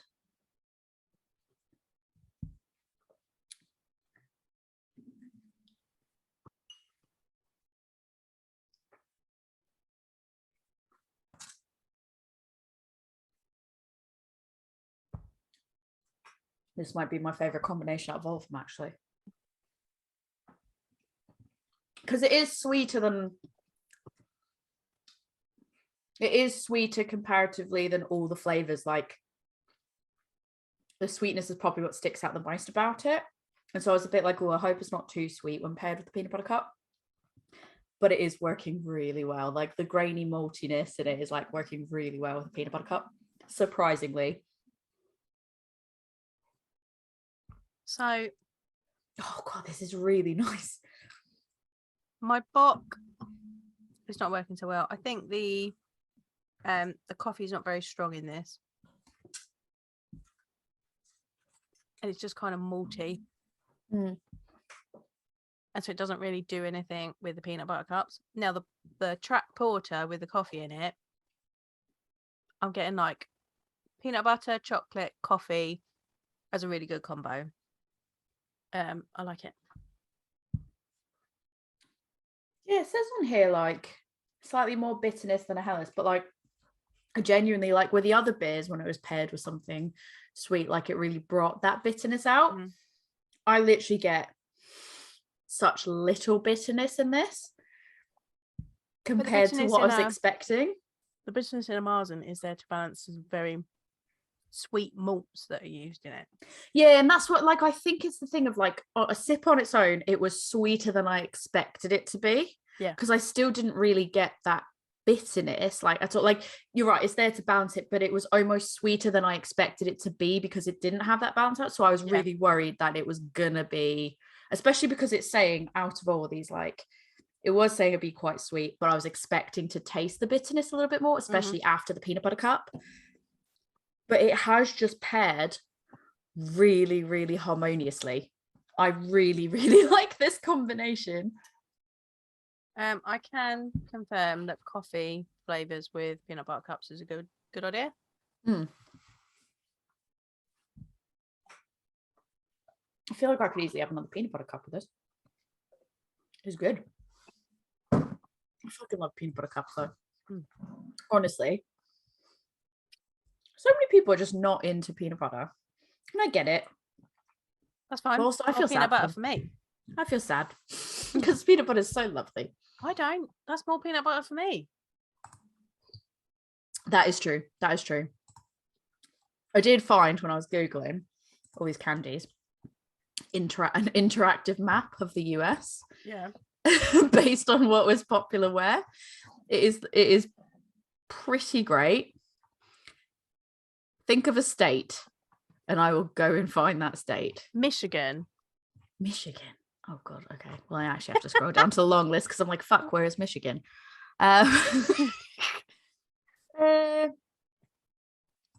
So the top candy there is Starburst. Oh. The second place is candy corn. And Michigan. the third place, yeah, is a Butterfinger. Oh, I don't mind a Butterfinger. Now that you say that, I'm like, actually, is that Michigan? It is Michigan. It is Michigan. I had a panic attack because I was like, actually, do I not even know my own states? It is definitely Michigan. Don't worry. Massachusetts, Sour Patch Kids is number one, then Butterfingers, then Double Bubble Gum. Interesting. That is like sad. So I used to, my order at Cold Stone, right, was cake batter ice cream with I love cake batter ice cream with crushed up Butterfinger in it. Solid. Yeah. Pennsylvania, unsurprisingly. Do you want to make a guess what their first favorite is? Should I know? Is that where Hershey's is from? Yes, indeed. Is it peanut butter cups? No, it's Hershey's mini bars. Hershey's chocolate. Yeah, Reese's and Hershey's separate companies. Oh, they're separate?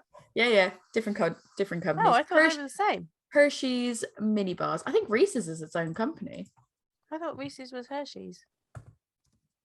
Let's see, Reese's company.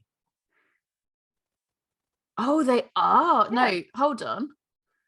I mean, on the back of this packet, it says askhershey.com. They are Hershey's. They are Hershey's. I thought they were different. Ooh, that's a fun, interesting fact for me. But no, Hershey's mini bars are the number one favorite. Okay. Then M&Ms, then Skittles. Let's see. Washington, it's Tootsie Pops is number one. We know how many licks it takes roughly to get to the center with a licking machine. Is that Washington State or Washington DC? Washington State. Then the second favorite is saltwater taffy, and the third is M&Ms. I feel like it's just old people who like saltwater taffy. You can buy saltwater taffy in Washington, like in Seattle and shit. Yeah, you can buy it in Massachusetts. Doesn't make it good. It's just like, it just makes it like, I always know it as like an Alaska? Old people. Tell me Alaska. All right, Alaska, number one favorite is Sour Patch Kids. Oh.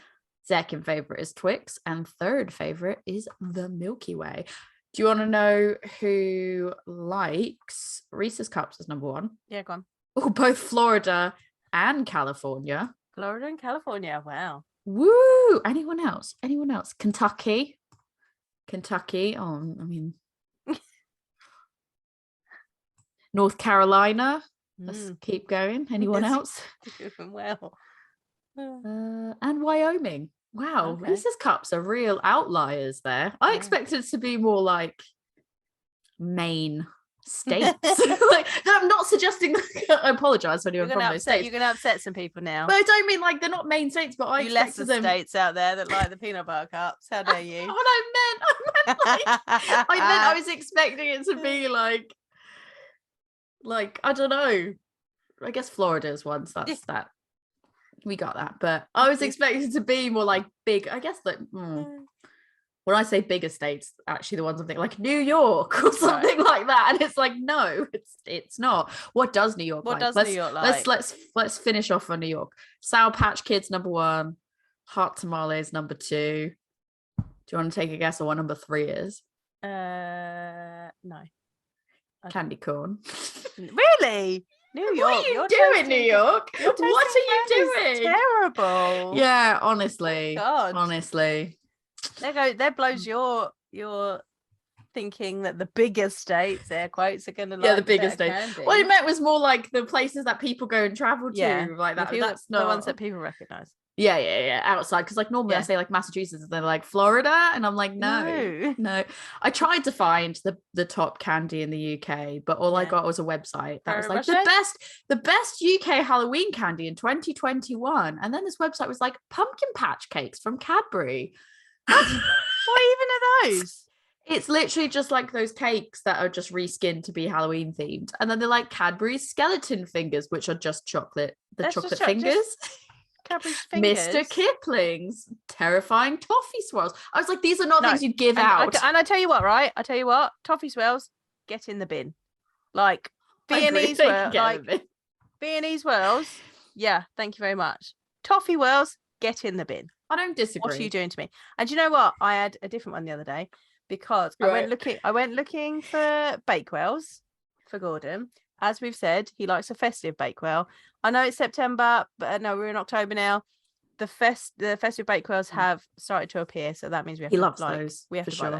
So I went looking for those. None of those. No Bakewells. But there was a millionaire whirl. Okay. So the top part of the whirl is coated in chocolate. Bottom part is not. Middle has got a bit of cream and a bit of caramel in it. And I was like, all right, you know. You've not lost me. They look interesting. Let's try them. Not fussed, mate. Oh, really? No. Are they not great? Like the chocolate around the nice Viennese biscuit. No. No. Oh, I didn't like it. I was like, no, please can I have my regular Viennese rolls back? Thank you. Give me some raspberry jam and a bit of cream. It was like these lists. It was like DIY kits, and it was like Mr. Kipling's cupcake kit, Ghoulish gingerbread kit, shortbread kit. Oh, here's all the like. Literally, I'm not even joking when I say that they're like, Colin the caterpillar. That's like a sugar skull, and there's like a cake from M&Ms, and I was like, these are not things that we're putting in. We're not going like trick or treat. Is Colin the caterpillar doing a cultural appropriation? He doesn't celebrate day. He doesn't celebrate Day of the Dead. Come on now. Day of the Dead's completely separate to Halloween, right? And I say that as to be fair, a sugar skull Colin the caterpillar. Cultural appropriation. It's interesting because I say it, to be fair, I go, that's not Halloween. I say that as a person who once did have I had a skull dress. So I had a skull dress and I had a mask. That was because I was like, what can I find? And then I saw a mask that was a sugar skull mask. And I was like, cool, I've got a skull dress with a skull dress and a mask. But it's not. It is genuinely. And I had a Dia de los Muertos themed wedding, because it is a celebration of life, but it's not, to be fair, genuinely isn't actually a spooky I think people just go skull and you're like, well, right, it's actually, to be fair, it is very much different. It links to Samhain, which is the actual holiday that Halloween is based on, which is where the veil between our world and the next is quite thin, so your ancestors can be contacted easily, ghosts can appear, and that connects with Day of the Dead, which is about celebrating your ancestors and keeping their names alive. So they do connect, but Halloween, air quotes, it's just that's trick or treating and all of that. Like the commercialized version does not link to Day of the Dead after. Yeah, it's just an interesting choice that they were like, we'll do a Day of the Dead Colin instead of a ghost or a pumpkin. Or a pumpkin one. It's just, that's an interesting one to choose. I get it. I do get it. I'm not suggesting I don't get it. I'm not suggesting I don't get it, but also it's just a bit interesting. But also, you're not, who's giving out Collins or Krispy Kremes, but they're called Krispy Screams, and it's donuts that, if a kid comes in, I give them an unwrapped fucking donut, their parents going to be like, what is wrong with you mentalist? Also, Halloween Bacardi. What war bootins, because it's slices of bread, but they're pumpkin slices. These are not, I repeat, are not the best UK Halloween candy in 2021. No, that's terrible. And since when is Bacardi a sweet? It's not. Actual psychopath. Anyway, we've got one chocolate bar left, and it's one of my faves. We do. All right, let's go. Let's do this. Right, Snickers. What are you pairing with your Snickers? Well, it's an old one. I'm reaching back in the cupboard. It's a few years past this BBE, Oh. But it's an imperial stout, so it doesn't matter. It's a peanut butter fudge imperial stout. It is S43. You're not you and you're thirsty. Oh! The logic behind this was simply, how could I not do this? They do. How am I not going to do that? Yeah, they do. I've had it before. Did I think it tasted like a Snickers? Like fuck, I did. But I'm not going to lie. I'm not going to pretend that I did. Obviously, in my brain, I'm thinking this is going to taste like a Snickers. I thought it was going to be fudgier. Then it tasted. Whether or not it's aged well, we'll find out. But it's a missed opportunity. I keep holding on to it, waiting for the right opportunity to have it. Now is the time. This is the hour. They might pair really shit. Don't know. We're going to find out. But I need to get rid of it. Why not now? So I've got a brown ale. This is Burnt Oak from Bexley Brewery, who are local to me. They sent this to me because I saw that they had a brown ale, and then I was like, "Oh, brown ale" on their social media, and they were like, "Let us send you one." So they did. Thanks, Bexley. So a brown ale should have some nuttiness to it, so I thought that would go quite well with Snickers. Well, mine better have some nuttiness in it still. We'll find out. I'm really scared to crack this open because I feel like this one really, if any of the other ones are going to explode, it will be this one. No, we're good. Way. No spillages. And hopefully, and I think this is one that before I realized, like, so when I first had it, I think it was still a little bit cold, and as it warmed up, as it usually does. Yeah, but I like having it from a certain temperature, and then I like to taste it over time to see how it develops. That's a pro tip there, listeners. Yeah, and this one, it was very much like, I was like, I don't see the Snickers, and then as it got warmer, I was like, I can see the connection. However, I still didn't think that by the time I finished having it, I still didn't see it like 100% being Snickers. So this is going to be interesting. This one's very carbonated. It's giving me the hiccups. I'm excited for this. Bear with me un momento.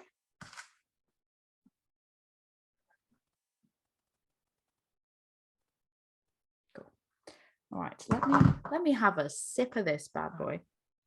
Oh, it smells nutty. It smells like a Snickers. I've let it warm for a sufficient amount of time, and it smells like a Snickers. People, it smells like a Snickers.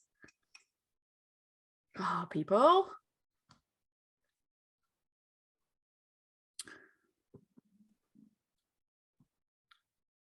Interesting.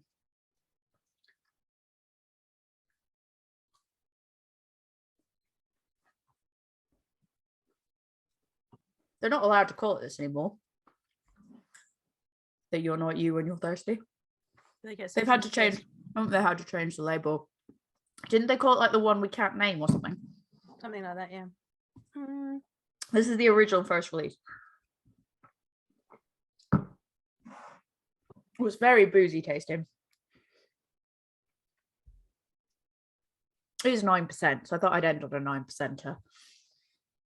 Like I said, there was literally no logic behind it other than I was going to match it. It's held up all right, actually. I think the best before date, I want to be fully transparent with this. The best before date is April 2021. So I'm about a year and a bit over. And that's fair. But it still has the smells exactly almost identical. I would say almost identical. A little bit more chocolatey and nutty than a Snickers, but almost identical to a Snickers. And it tastes a little bit, I think it's the booziness, that's what it is.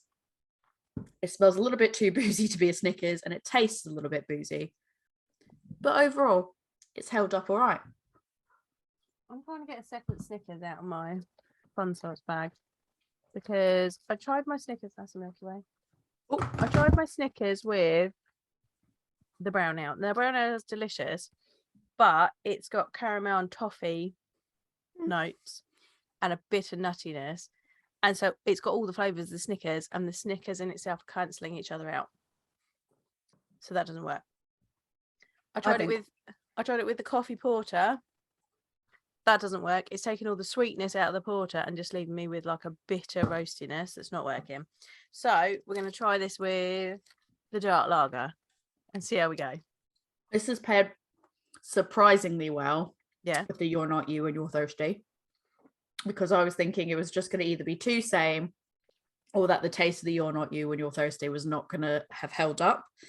So like I said, there is a little bit more booziness that's maybe lingering there quite heavily that maybe doesn't match as well, but actually overall pairs quite well. I'm going to try, I've only had half of it. I'm going to have the other half with the brown ale because that was the other thing that was very like, pair it with the brown ale. So I'm going to give that a go, see how that tastes.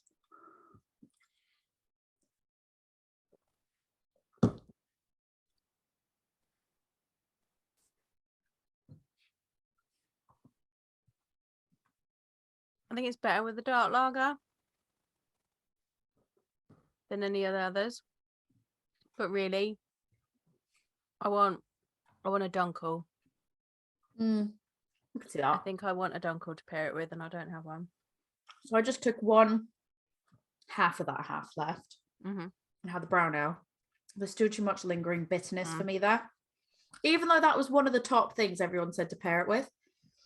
It's just too much lingering bitterness. This, it just feels rich enough. Like they're both rich in their own rights, but like they blend together really well because the nuttiness of this, I think, makes it work. I prefer the Imperial peanut butter fudge stout. The nuttiness that's in that stout is something I feel like you could confuse for the nuttiness in the chocolate bar. So they work really well bouncing off each other. It's hard to tell where the beer ends and the chocolate begins, other than the booziness. I don't think I've got a satisfying pairing here for my Snickers. I'm happy with mine. The dark lager is probably the best. I just tried it with my coffee bock and with my Imperial Stout. I'm not happy with Imperial Milk Stout. I'm not happy with any of them, really. Like, they're okay, but there's nothing that's made me go, ooh, that's tasty. I want a dunkel. I think that's what I want to go with my Snickers. That last sip of the oatmeal stout could work. Yeah. But I do think it's just the proper Snickers beer. That is, I think, the one that probably goes the best. I think you got the best one there. Yeah, that's going to be difficult for everyone. It's going to be difficult for anyone to replicate. Oh, but... You're not going to get it. You're not going to get it. This is just me being obtuse because I couldn't bring myself. I said I wanted to like try to use ones that maybe I wasn't getting to as quickly. Ones that worked well with the pairings that I was suggested, and that one was one that, like I said, I'd held on to. There were so many other contenders for ones, but that was one that I'd held on to for so long. And I was like, if now's not the time, then there's never a time. Yeah. I almost saved it for Halloween, but I do have some last tricks and treats up my sleeve for what I'm going to save for Halloween. So I was like, I'll take this one out. This one's all right. And actually, I think it's aged in a way that it's better than the first time I had it. Ooh. I think the first time I had it, maybe I drank it. It was a mixture between I drank it quicker than I could let it warm to the appropriate temperature to really appreciate it. By the time it had warmed to the appropriate temperature, there wasn't enough of it left to really kind of know. And it wasn't like a lasting impression. Whereas like I've left this out this whole time, it's warm to an appropriate temperature. And it really, really, the first time around, I didn't think it resembled a Snickers. I could understand where it was trying to resemble a Snickers, but I felt it had missed the mark a little bit. But I think I had got it when it was first released. I think now it's like over time where some people would expect some of it to have kind of dropped off in terms of taste. I think it's brought out the right flavors of the nuttiness and stuff like that, where it does actually resemble a Snickers now. Nice. That's a good one. I like that. This has been fun. Trying all these things has been fun. I'm sure that I'll have more to try. I've got in my thing, I've got Maltesers, I've got actual Mars bars, got Mars bars, I've got all those. Try. Milky Ways. I don't know what I pair a Milky Way with. Oh yeah. So do you want to before we sign off? Do you want to go through. Yeah, let's go through some of these things. Do you want to explain the controversy of like the Milky Way here? So Milky Way here's like chocolate around like a bit of fluffy nougat. Nougat. Is that how you say nougat? Oh, we say nougat in the US. Nougat. They're yum. They're very sweet.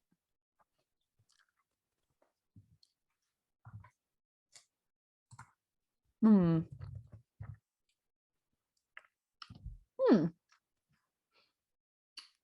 you like my coffee porter.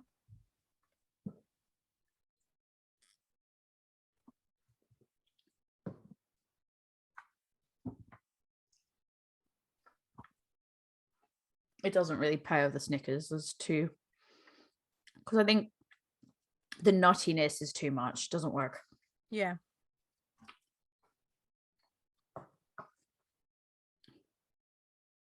Oh, the amber's a little bit of an interesting one. I think I need to go into a second opinion on that. With the strawberry fruity. Oh. That's fun. The amber lager is deceptively a good match. I might actually try an M&M with that before we go.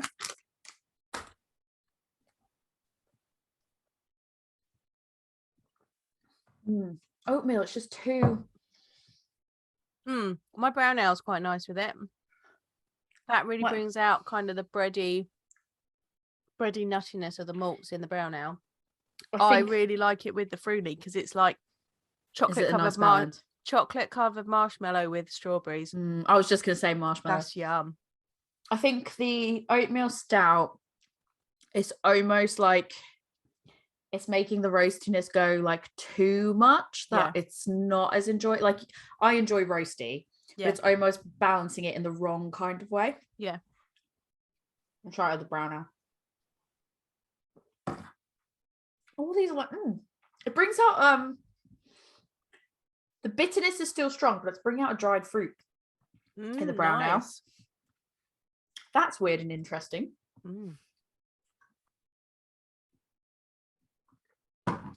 Oh, the export pills is in there.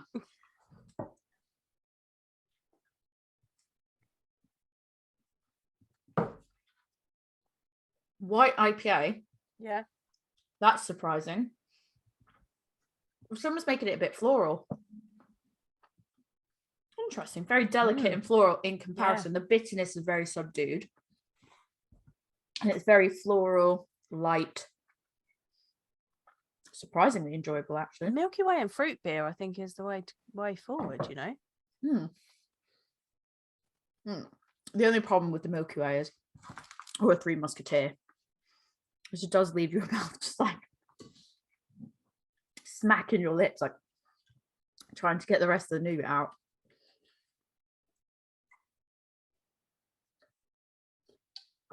For science, I just want to try the M&M. My Marzen.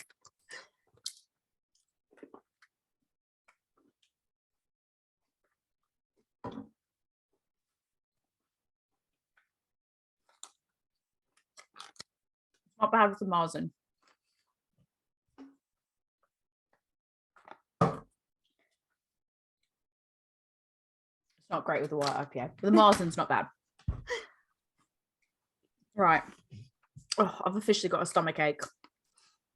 That's a lot of sweets. We're like naughty kids from after trick and treating eating all those sweets. I've officially had way more. Yeah. Than my daily allowance of sugar, and I had a big. I would ever normally eat. We did this for you, listeners, so you don't have to. All right, Tori, what's your favourite pairing? Oh, the burps. Either Snickers and the Snickers, which no one can get. Yeah, good. If you're not you when you're thirsty, just find anything that's like trying to replicate a Snickers. Go with that. I'm sure it'll be great.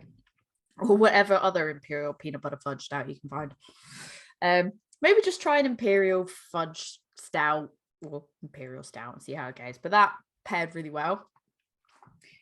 and the Milky Way and like everything was good. But really the M&M and the amber lager. Was it the M&M that had with the amber lager? What should I have with the amber lager? Twix. No, peanut butter cups. The peanut butter. Sorry, I had to like cycle through all the things. I've gone into a food and chocolate coma.